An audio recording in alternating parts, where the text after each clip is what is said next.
नमस्कार. अरे अरे नाही, मी एवढी मोठी नाहीये, पाया नका पडू तुम्ही. अरे बस बस, पाया वगैरे पडायची गरज नाहीये. ये बस. हो.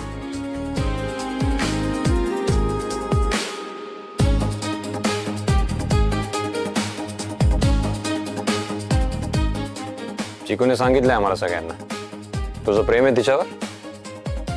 हो. कधी भेटलात तुम्ही? आम्ही कॉलेज पासूनच एकत्र आहोत. अगोदर मित्र होतो आणि आता. हो माहिती आहे, ती म्हणत होती UPSC देतोयस तू. हो, मेन्स क्लिअर झाली आहे फर्स्ट अटेम्प्ट मध्येच. आता फक्त इंटरव्ह्यू बाकी. आणि मला विश्वास आहे की तो पण मी क्लिअर करेन. नाही म्हणजे ओव्हर कॉन्फिडन्स नाहीये, बट स्टील आपल्याला आतून एक गट फिलिंग असते ना. चिकू बद्दल काय फिलिंग्स आहेत तुझ्या मनात? खरं सांगू दादा, चिकू शिवाय मी माझं आयुष्य इमॅजिनच करू शकत नाही. बरं समजा तुझं पोस्टिंग दुसऱ्या शहरात झालं तर? हिलाही सोबत घेऊन जाईन. आम्ही लग्नाला परवानगीच नाही तर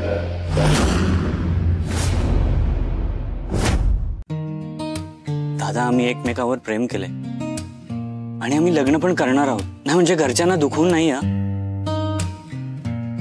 तुमच्या होकाराची वाट बघू आम्ही. आणि मला माझ्यावर आणि आमच्या प्रेमावर विश्वास आहे. दादा, प्रेमात जग जिंकायची ताकद असते रे. आणि एकदा की प्रेम मिळालं की मग बाकी काहीच नको. आपल्या पार्टनरचा विश्वास असला की झालं, आणि तो आमच्याकडे आहे. ठीक आहे, समजा तुमचं लग्न झालं, तिला तिच्या घरच्यांशी बोलू देशील ना? अरे काय बोलतोयस दादा, तिला माझ्या परवानगीची काहीच गरज नाहीये. माझ्याही अगोदर ती तुमची आहे. मी तिला तुमच्याकडे येण्यापासून कधीच अडवणार नाही. आणि इनफॅक्ट ती माझ्यासाठी तिच्या आई वडिलांना, तिच्या भावाला सोडून माझ्याकडे येते. I will be grateful. लग्न झालं म्हणजे ती तुम्हाला परकी होणार नाहीये, उलट मीच तुमचा होणार आहे.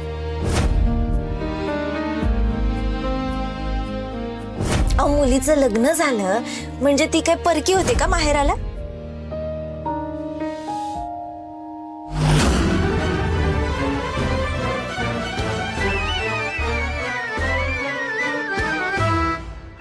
ठीक आहे, ते प्रेम वगैरे सगळं ठीक आहे. What about stability? समजा UPSC क्लिअर नाही झालास, काही सेकंड ऑप्शन अवेलेबल आहे तुझ्याकडे? आहे.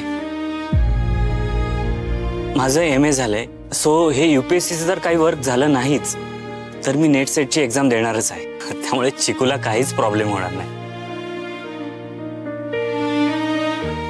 ठीक आहे, तू येऊ शकतोस. भेटू पुन्हा.